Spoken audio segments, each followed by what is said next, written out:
네, 오늘장 랭킹5 시간으로 이어가도록 하겠습니다. IBK 투자증권 박근영 부장과 지금부터 함께 하시죠. 어서 오십시오, 부장님. 네, 안녕하십니까? 안녕하세요. 자, 오늘 분위기 끌고 가고 있는 키워드 5개 지금 바로 열어보도록 하겠습니다. 첫 번째는 깜짝 실적. 자, 실적 키워드 안고 움직이는 대표적인 섹터, 자동차 이야기부터 해보도록 하겠습니다. 자, 이렇게 먼저 질문을 드려볼게요, 부장님. 정말 다시 한번 주도주인가요? 그런 의미에서 계속해서 주목을 해야 되는 섹터가 하반기는 자동차라고 보시는지 실적 시즌 전후로의 대응 팁까지 부탁드려볼게요. 네, 실적이 좋다고 계속 이야기를 했지만 네. 시장에서 잘 안 먹혀 들어갔던 섹터가 자동차 섹터입니다. 맞아요. 갈 때가 됐는데 라는 대표적인 섹터였죠. 네, 그래서 되게 답답해 하시는 분들이 많은 것 같은데요. 워낙 최근에 실적단에 대한 리스크가 크고 대형주나 중소형주 가운데 실적이 좋은 섹터가 그렇게 많지 않기 때문에 네. 또 어떻게 보면 자동차가 좀 약간 두각을 나타낼 수 있는 구간일 수도 있습니다. 지금 2분기 관련된 부분에서도 지금 호실적이 전망되고 있어서 현대차 같은 경우는 2조 2천억에서 2조 4천억까지 2분기 영업이 예상되고 네네. 있고 기아도 당연히 어닝 서프라이즈가 예상되고 있는 상황입니다. 더군다나 이제 5월까지 자동차 수출액이 204억 달러 정도 수준인데요. 여기에 친환경차 수출 금액 비중이 30%가 넘게 나와서 이게 역대 최초입니다. 아, 네. 30%를 넘어간 것은. 그래서 선진국 중심의 친환경차 수요 관련된 부분들이 급격하게 올라오는 것들이 결국은 멀티플 상향 조정은 역시나 기존의 내연기관보다는 이 친환경차, 전기차나 이런 쪽에 하이브리드 관련된 쪽에 매출단이 어떻게 올라오고 구체적인 정사진이 이 현대 기아 관련된 그룹주에 나오느냐에 따라서 밸류에이션을 좀 더 줄 수 있는 부분이거든요. 이 부분의 변화가 분명히 있습니다. 그래서 6월에는 차량용 반도체 부족이 다소 완화되고 있고요. 현대 기아의 주말 특근이 시작되면서 7월 들어서 출고 시기가 빠르게 단축되고 있습니다. 과거에는 한 모델 하려면 1년, 2년 걸린다 이렇게 이야기 나오잖아요. 계약을 해도 자동차를 받기 위한 출고 시간이 너무 오래 걸린다 이야기 됐는데요. 최근에 그랜저 같은 경우는 6개월에서 5개월, 그리고 산타페는 9개월에서 8개월, 소나타는 3개월에서 2개월, 기아 K5는 6개월에서 3개월, 카니발이 10개월에서 5개월, 소렌토 하이브리드가 18개월에서 17개월 굉장히 단축되고 있죠. 이렇게 볼 수도 있습니다. 이게 이 반도체 관련된 부분의 병목 현상이 좀 완화되면서 공급이 조금 더 잘 되고 있다는 것도 있을 수 있고요. 네. 두 번째로는 가수요가 좀 빠지는 것이 아니냐. 그러니까 대기를 하다 보니까 지치니까요. 대기금을 계약을 빼면서 실제로 구매하실 그렇죠. 분들만 남는. 네. 그래서 약간의 대기 수요가 빠져나가는 것이 아니냐라고 또 이제 의심을 하는 거죠. 그러니까 반도체 공급과 관련된 부분에 대해서 어느 정도 완화가 되는 거 한 개와 두 번째는 수요가 약간 우려가 되는 거예요. 대기 수요가 기존에 10대를 대기했다면 이게 기다리다 지쳐서 이제 9대, 8대 이렇게 좀 빠지는 것이 아니라고 약간의 수요 우려를 하는 것 같습니다. 그래서 자동차 출고 시기 단축이 되고 또 중고차 가격도 하락을 하고 있는데 실제 최근에 중고차 가격 하락도 중고차 가격이 지금 6월 대비해서 미국 같은 경우도 한 2에서 3% 정도 가격이 빠지고 있습니다. 그렇기 때문에 중고차 가격이 빠지는 것도 대기 수요가 좀 줄어드는 것이 아니냐라고 이제 실제 의심을 하는 거죠.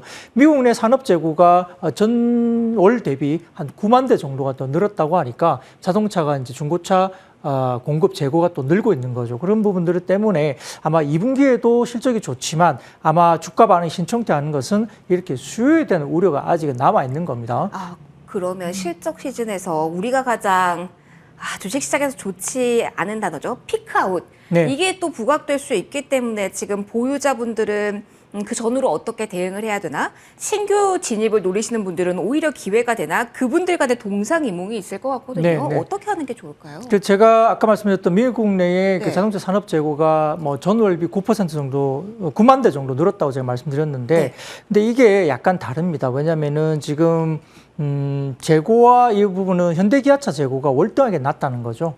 그래서 이제 그 반박할 수 있는 부분이 있는데요. 실제 지금 재고 같은 경우는 미국 시장에서 지금 현대차 같은 경우는 7.4일밖에 안 남아 있어요. 그리고 제네시스 브랜드 기아 같은 경우도 13.9일 정도 남아 있고 전체적으로 미국 시장의 딜러 평균 재고가 어느 정도이냐면 34.8일 정도가 남아 있거든요. 재고가 전체 재고가 그런데 34일 정도 됐는데 현대차는 7일 정도밖에 안 돼요. 재고가 그만큼 낮고 근데 재고가 낮아지면 어떻게 되죠? 여러 가지 부분에서 이제 인센티브도 좋아지잖아요. 그렇죠. 그래서 인센티브 이율도 상당히 낮아집니다. 지금 제네시스 인센티브도 전월비로도 26%나 또 급락했습니다. 그 인센티브가 낮아진다는 거는 차량 한 대 팔면 남는 게 많다는 거예요. 그러니까 재고가 극단적으로 낮기 때문에 산업의 평균적인 자동차 산업 평균 재고보다도 훨씬 낮은 재고에다가 인센티브도 지금 역사상 최저치가 계속 떨어지고 있거든요. 네네. 그러다 보니까 지금 어떻게 보면 약간 그 현대 기아차의 수요가 굉장히 강하다는 걸 상대적으로 보여주는 겁니다. 그래서 산업 내 재고는 상당히 올라오는 부분들이 약간의 수요가 우려가 있지만 네. 현대 기아가 약간 차별화되면서 재고가 워낙 많이 떨어져 있고 그다음에 적정 인센티브가 워낙 많이 역사적인 최저까지 떨어지기 때문에 이런 부분들을 한다면 결국은 이렇게 낮은 재고 수준이 현대 기아차의 가격 협상력, 가격 결정력을 쥐어주는 겁니다. 그렇죠. 그렇기 때문에 이런 부분에서는 수요가 좀 좋아지면 충분히 여기에 대한 부분들이 오히려 매출로 올라올 수 있고요. 또 만약에 수요가 좀 둔화된다면 또 원자재 가격이 빠집니다.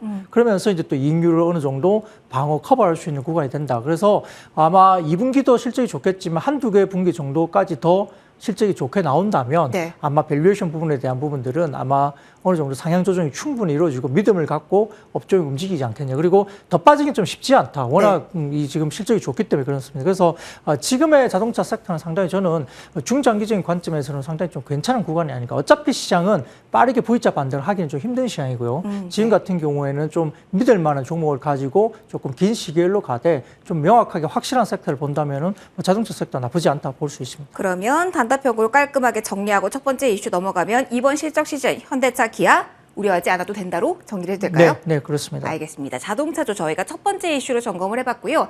다음으로는 반도체에 대한 이야기 해보도록 하겠습니다. 아까 살짝 말씀을 해주셨죠. V자 반등은 쉽지 않은 상황이다. 여기와도 좀 연결고리가 있는 것 같은데요.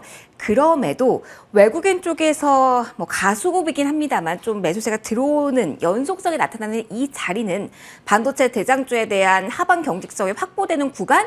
이라고까지 볼 수 있을지 궁금하네요. 네, 뭐 삼성전자 같은 경우는 역사적인 PBR 밴드가 아주 저점이 1.2배였고요. 네. 하이닉스 같은 경우는 역사적인 밴드 저점이 1배 정도 수준이었습니다. 삼성전자가 지난주에 그 잠정 실적을 발표했는데 14조 정도 나왔는데 물론 매출은 어느 정도 가이던스에 맞추었고 영업이익이 조금 빠졌습니다. 영업이익이 14조 7천억 정도가 컨센이었는데 14조 정도 나왔는데요. 근데 최근에 여러 가지 경기 침체 우려가 반영되면서 뭐 이렇게 스펙트럼을 본다면은 삼성전자의 2분기 영업이익을 13조 2천억까지 낮춘 것도 많았어요. 네. 그러니까 상당히 그 기대감이 낮아져 있던 상태였거든요. 그거에 비한다면 서프라이즈였군요. 네, 그래서 실적이 생각보다 나쁘지 않았다는 의견이 되게 많았고요. 네. 거기에 대한 불확실성 해소가 되면서 삼성전자가 이제 그날 3% 이상 튀어오르는 그 하방 경직성을 보여주면서 오늘 같은 경우도 어느 정도 이제 플러스권에서 유지가 되고 있는 모습입니다. 그래서 이런 부분들 본다면은 삼성전자에 대한 불안감은 일단락 일단 됐다. 근데 문제는 이제 그 뒤에 가이던스잖아요. 포워드 가이던스인데 그렇죠. 3분기, 4분기에 디램 가격이 빠진다는 이야기는 트렌드 포스나 뭐 해외 쪽에 IB 쪽에서 나오는 반도체 전문 리서치 쪽에 통하면 디램 가격은 8% 정도 빠진다고 이야기했다가 지금 10%대로 조금 더 가격이 더 빠질 거라고 이야기를 하고 있는 국면이어서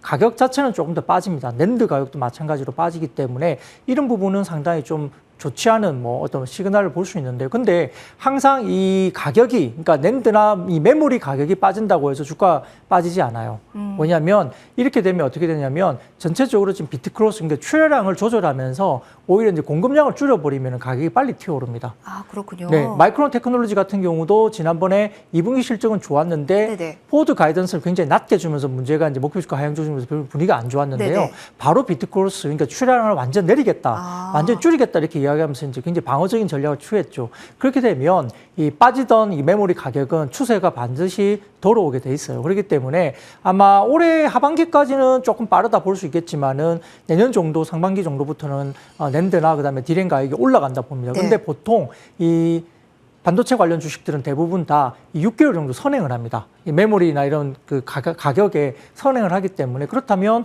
하반기 정도에는 이제 주가가 이제 바닥을 마련하고 상반기 정도 좋아진다고 하면 하반기에는 주가는 이미 바닥을 지나는 국면이 될 수도 있겠죠. 그래서 그런 부분들 본다면은 삼성전자 이런 부분들은 일단은 상반기에 대한 어떤 PBR 기준으로 본다면 1.2배 수준까지 빠진 상태이기 때문에 하방에 대한 경직성은 어느 정도 나타났다. 그리고 그 하방에 2분기 실적 때 외국인들이 사들어왔기 때문에 하방은 어느 정도 보여줬다 보이는 거고요. 네네. 하이닉스 같은 경우도 지금 보면은 PBR 한 배가 깨졌었어요. 사실은 네. 저희 지난주 월요일 딱 이 시간에 네. 부장님께서 말씀해 주시고 매수 가능하다라고 말씀해 주신 종목이 바로 이 SK 하이닉스였고요. 네, 네. 그 이후에 8만 원에서 지금 9만 원까지 올라왔거든요. 네. 그래서 한 번 더 이 질문을 꼭 드리려고 했어요. 네. 이쪽 역시 SK 하이닉스 역시 비슷한 국면으로 가고 있다라고 봐도 되는 걸까요? 네, 그 87,500원 종가 기준으로 봤을 때 지난번에 리포트가 나오면서 그때 PBR이 0.89배였습니다. 네.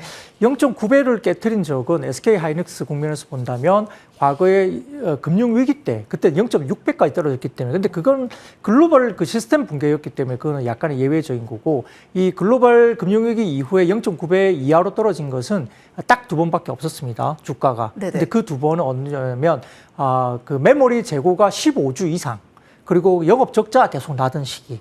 그때 0.9배를 하회했던 적이 네. 있는데요. 지금 이번에 그런 조건은 전혀 없죠. 하이닉스는 지금 계속적으로 이익을 내고 있고요. 그다음에 적정 재고 수준도 한 7주 정도 됩니다. 네. 5주에서 6주, 7주 정도 되기 때문에 과거에 15주까지 재고가 막 늘어나고 적자가 심해지고 이런 구간하고 전혀 상관이 없는 환경이에요. 근데 0.9배를 하회했던 게 뭐 87,500원 정도 수준이었습니다. 그래서 9만 원 언더에서는 0.9배 정도 수준이기 때문에 이 글로벌 금융 위기에는 없던 가격이니까 이 가격 정도면 충분히 사도 된다 생각을 한 거고요. 네네. 그게 전반적으로 올라가죠. 그래서 해외 쪽에 노무라 증권인가요? 또 리포트가 나왔는데 하이닉스가 PBR 1배 정도 수준에서는 절대로 틀린 적이 없다. 이렇게 이야기가 나왔죠. 근데 그게 이제 당장 한두 달 정도가 아니라 조금 장기적인 시기를 보고 내년 정도 이맘때를 본다면 주가는 충분히 올라 있을 거다 이야기하는데요. 네네. 그래서 이제 대부분 보면 하이닉스나 삼성전자는 어느 정도 박스권 하단의 바닥을 일단 한번 봤다라고 생각을 하는 겁니다. 근데 삼성전자는 다만 파운드리 부분의 어떤 경쟁력이 분명히 있어야 돼요. 그 부분들이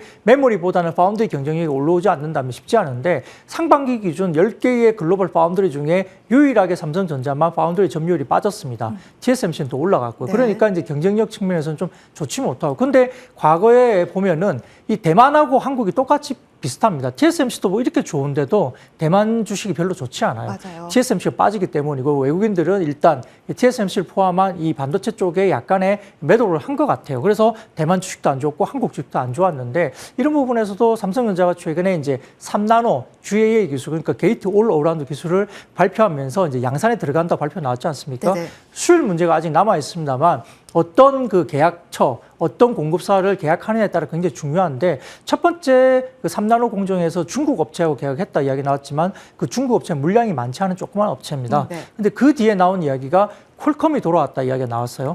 퀄컴이 GOS 관련된 이슈 이후로 이게 이제 삼성전자에 못 맡기고 이걸 갖다 TSMC로 갔단 말이죠. 그렇죠. 근데 이게 3나노 쪽으로 넘어오면서 TSMC 쪽에 줬던 퀄컴 물량을 퀄컴이 삼성전자로 다시 재계약을 넘어왔다. 3나노 기준으로. 이게 뉴스가 나왔기 때문에 이게 확인이 된다면 삼성전자는 상당히 큰 변곡점을 가질 수 있습니다. 3나노 쪽에서 경쟁이 좋아진다면 TSMC하고 한번 맞닥뜨려 볼 만한 경쟁을 해볼 만한 자리라면은 경쟁력이 올라온다는 점에서 삼성전자 주가에 대한 부분들은 우세한 그림이 시작됐다 볼 수 있겠습니다. 기술력 부분을 꼭 확인해야 된다라는 팁까지 받아봤습니다.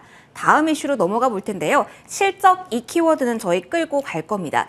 하지만 이 화학 업종을 볼 건데 좀 넓어서 짧게 좀 조언을 들어보도록 할게요. 오늘 LG화학이 일단 실적 우려를 내립니다. 뭐 순수 화학 업체는 아니지만 이 카테고리 내에 속한 종목 가운데 실적 우려로 내린다. 단기적으로 보신 분들은 뭐 수혜권이신 분들도 많을 거고 뭐 장기이신 분들은 고민이 계속 많으실 구간일 것 같은데 네.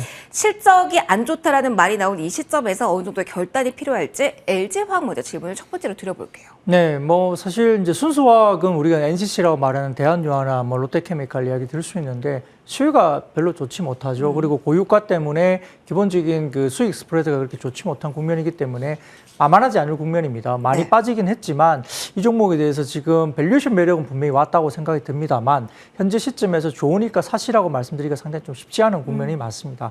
그래서 순수화학 쪽은 사실은 조금 옆으로 조금 비껴놓는 게 네. 맞는 것 같고요. 경기가 굉장히 좋아지고 중국 쪽에서 확실한 경기 부양에 대한 어떤 그 뭐라 그럴까 트리거가 지표들이 명확하게 나온다고 하면 중국 쪽의 수요가 올라오면 화학 쪽이 좋아질 수밖에 없기 때문에 밸류에이션 매력이 있는 상태에서 어느 정도 순수화학 쪽을 좀 더 지켜보는 게 좋을 것 같고요. 네네. 다만 지금 같은 경우는 뭐 LG화학이 됐든 뭐가 됐든 약간 순수화학 쪽보다는 약간 하이브리드 화학 쪽이 좀 나아 보이거든요. 아, 그러면 친환경 키워드를 가지고 있는 쪽, 그러니까 뭐 2차 전지와 매개가 있거나 뭐 신재생 테마를 가지고 있거나 이쪽에 한해서만 접근이 가능하다는 네, 그래서 말씀이실까요? 뭐 우선적으로 어떤 네. 우선순위를 놓자면 순수화학 풍력보다는 하이브리드 화학 쪽이 좀 나을 네. 것 같은데요. 뭐 최근에 주가 강세를 보였던 뭐 태양광 업체도 마찬가지입니다. 네. OCI나 그다음에 하나솔루션 이런 쪽도 태양광 쪽은 상당히 지금 굉장히 관심이 많아요. 주가가 많이 올라온 상태에서 약간의 조정을 받았지만 그래도 지금 폴리실리콘 가격이 계속 우상향되고 있다는 점과 네. 중국을 필두로 한 태양광 쪽의 설치량이 굉장히 급증하고 있다는 부분들이 그러합니다.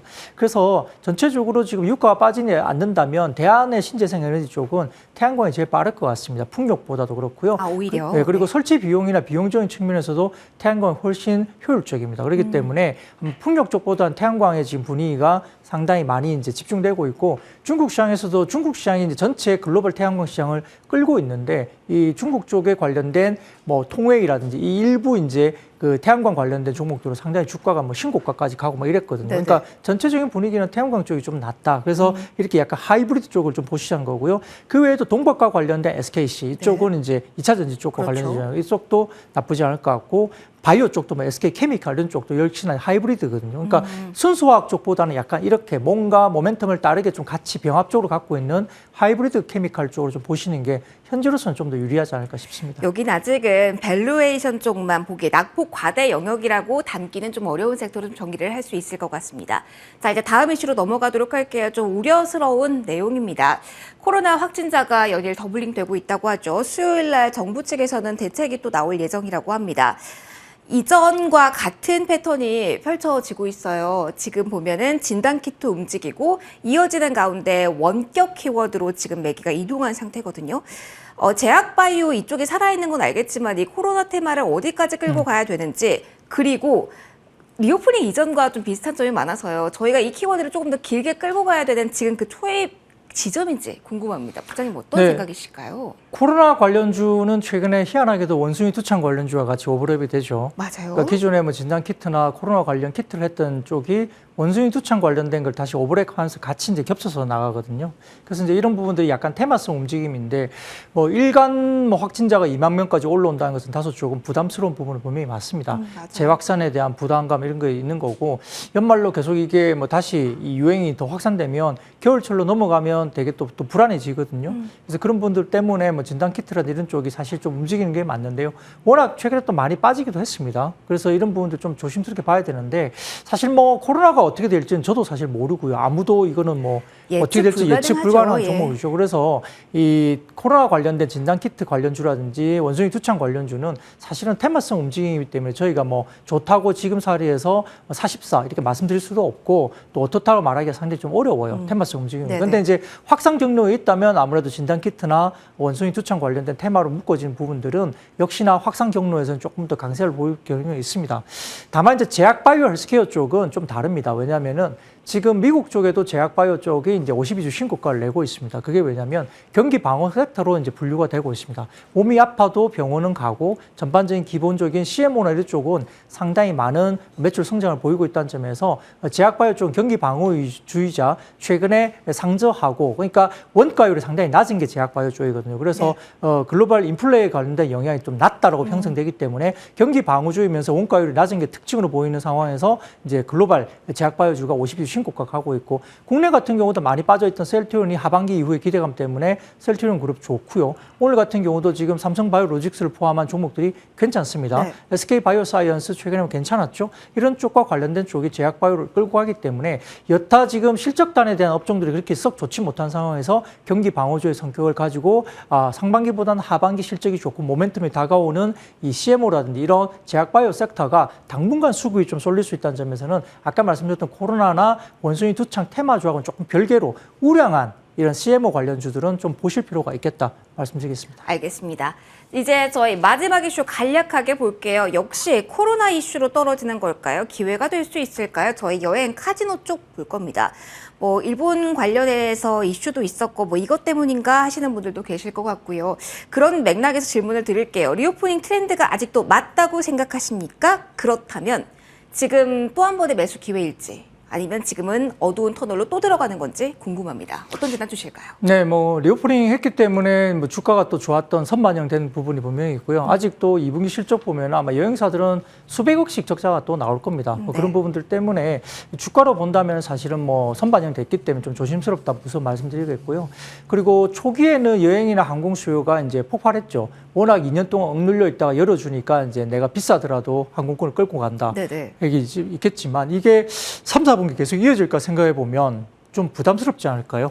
이 수요가 사실은 이제 수요가 꺾일 수밖에 없어요. 네. 예를 들어서 뭐 100에서 뭐 150만 원 정도 하던 하와이 항공권이 예를 들어서 있다면 최근에 한 350만 원까지 올라온 상태이기 때문에 이 항공권을 과연 이제 얼마나 계속적으로 살 것인가. 초기에는 갈 사람들은 갑니다. 그렇기 때문에 비싸도 들어오지만 2분기에 이미 그게 이제 들어왔거든요. 근데 선반영이 되어 그렇죠. 있다. 3, 4분기 정도에 그게 또 들어온다 싶기에는 조금 이제 수요가 좀 파괴될 가능성이 높아요.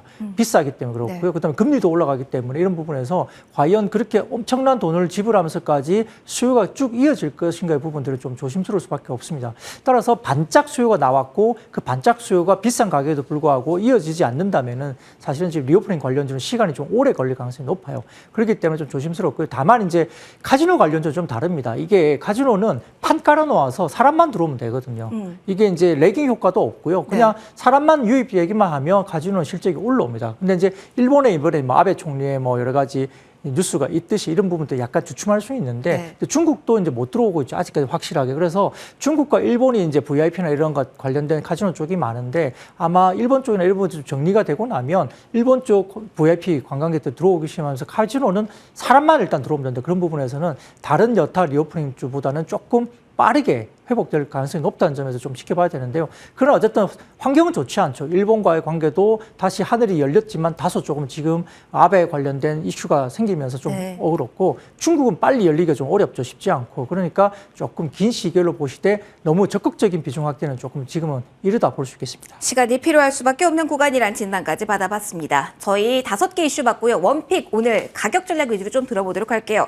부장님, 오늘 어떤 원픽 주실까요? 네, 오늘은 역시 현대차입니다. 뭐 최근에 자동차 관련된 만도도 오늘 목표 주가 상향 조정이 이루어지면서 그리고 북미 쪽에 이 BEV 이쪽에 이제 실적이 좋아진다. 북미 쪽에 BEV 고객사는 그 테슬라입니다. 만도 쪽이 상당히 좋아질 수 있기 때문에 오늘 목표 주가 상향 조정 나오면서 주가가 5% 이상 급등 나오고 있는데요. 자동차 섹터는 상당히 좀 좋아지는 것 같아요. 모비스까지 포함해서 관련된 여러 가지 부분에서 상당히 좀 하방은 찍었다 볼 수 있겠고요. 하방이 상당히 단단하기 때문에 어느 정도 상방에 대한 요인들이 많다는 점에서는 자동차 섹터를 말씀드릴 수밖에 없고 2분기는 제가 말씀드린 대로 2조 4천억 이상의 지금 OPM에서 컨센서스를 상회하는 서프라이즈가 나올 가능성이 높습니다.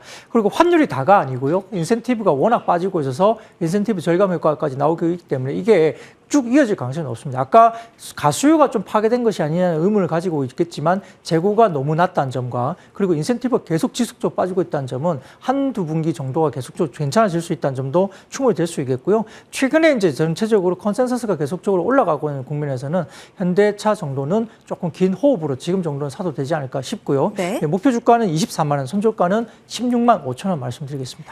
네, 지금까지 IBK 투자증권영업부 박근영 부장과 이 시간 함께 만들어봤습니다. 부장님, 오늘도 고맙습니다. 고맙습니다.